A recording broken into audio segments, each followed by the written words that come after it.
अर्थ आहे। या सर्व गोष्टी आपण सोचल्या, पाहिल्या, अनुभवल्या आणि आपल्या जीवनात आत्मसात केल्या की त्यानंतर जे निघालेलं रत्न आहे ते पारिजातक, त्याला आपण प्राजक्ताचं झाड म्हणतो, ते पारिजातक सुद्धा त्यामधून निघाला।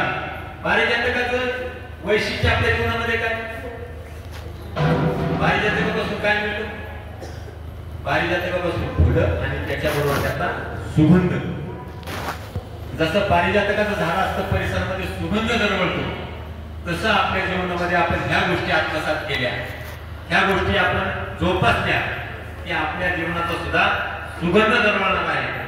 म्हणून पारिजातक आपल्या जीवनामध्ये जे रत्न आहे ते पारिजातक, त्याचं प्रतीक आपल्या जीवनामध्ये काय येणार आहे तर आपल्या सुद्धा कीर्तीचा, आपण केलेल्या कार्याचा हा सगळीकडे दरवळ येणार आहे, त्याचा सुगंध पसरणार आहे आणि आपण यशस्वी जीवन जगणार आहोत। आणि त्याच्यानंतरचं जे रत्न निघालं ते पांचजन्य शंख आहे।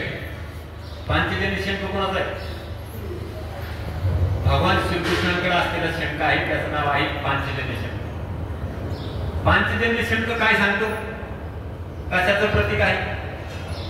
पांचजन्य शंख सांगतो की आपण ह्या सगळ्या गोष्टी तोडल्या, मोडल्या, आपल्या जीवनामध्ये आत्मसात केल्या, यशस्वी जीवनाकडे वाटचाल सुरू करत असताना आपण त्याचा चांगल्या गोष्टी झाल्या, आपलं जीवन समृद्ध होत आलं की आपण त्याचा शंखनाद करतो,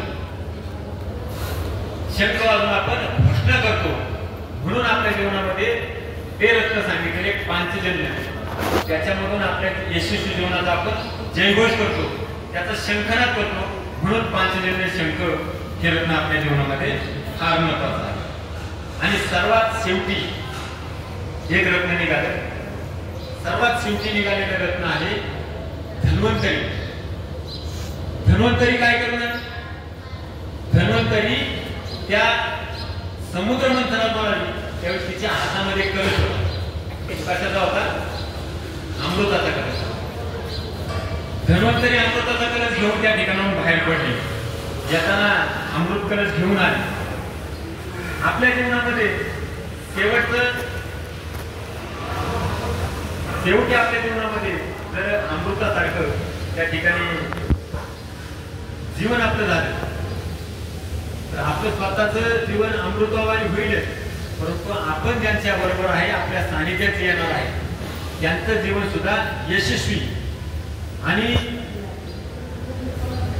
सर्वांचं कल्याण करणारं अशा प्रकारचं आपलं जीवन तयार होणार आहे। म्हणून जीवनामध्ये देवांनी समुद्र मंथन करून 14 रत्न काढली, ती देवांच्या पाशी आहे, पण त्याचं प्रतीक म्हणून आपल्या जीवनामध्ये ज्या गोष्टी आपण आत्मसात करायला हव्यात त्या सर्व गोष्टी आपण आत्मसात केल्यानंतर आपलं जीवन उच्च कोटीचं, चांगल्या प्रकारचं, यशाचं आणि सांप्रदायिक जीवन आपण जगू। आपल्या जीवनामध्ये यश आपल्याला मिळाल्याशिवाय राहणार नाही।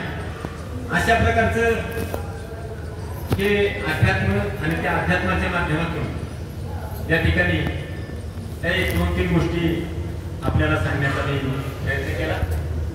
खऱ्या अर्थानं मी प्रवचनकार नाही, मी एक सामान्य शेतकरी आहे,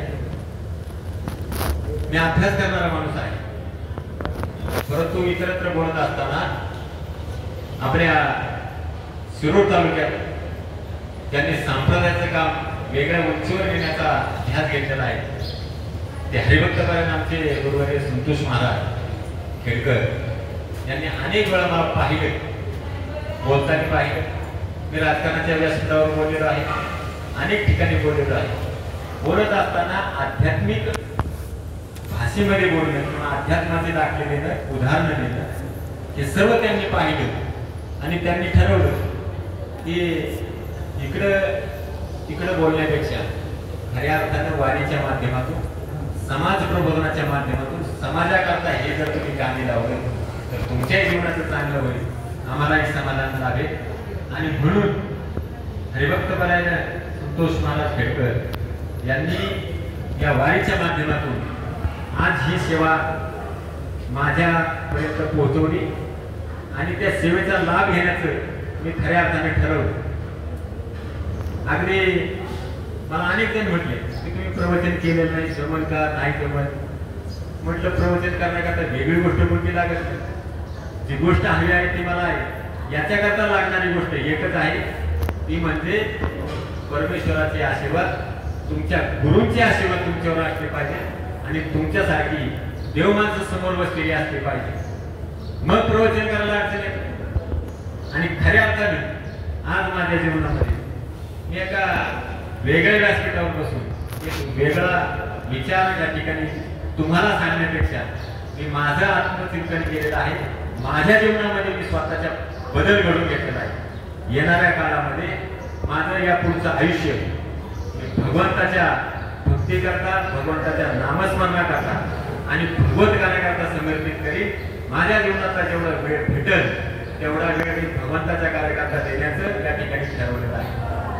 माझे वडील पंढरपूरचे वारकरी होते, आजोबा होते, परंतु पुढं वारसा जपण्याची जबाबदारी माझ्या काळामध्ये मी ती करायला हवी, परंतु काही कारणास्तव माझ्यावरती घडली नाही.